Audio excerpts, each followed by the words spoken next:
శ్రీశైలం జలాశయం నుంచి దిగువకు నీటి విడుదల కొనసాగుతోంది. ప్రాజెక్టులో 7 గేట్లను 10 అడుగుల మేర పైకి ఎత్తి నీటిని దిగువకు విడుదల చేస్తున్నారు. కుడి, ఎడమ జల విద్యుత్ కేంద్రాల్లో విద్యుత్ ద్వారా కూడా నాగార్జునసాగర్ కు నీటి విడుదల చేస్తున్నారు. శ్రీశైలం జలాశయానికి జూరాల, సుంకేసుల నుంచి 4.02 లక్షల క్యూసెక్ల వరద నీరు వస్తోంది.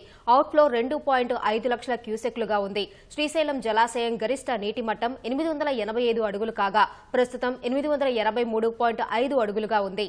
గరిష్ట నీటి నిల్వ 215.8 టీఎంసీలకు గాను ప్రస్తుతం నీటి నిల్వ 207.4 టీఎంసీలుగా ఉంది.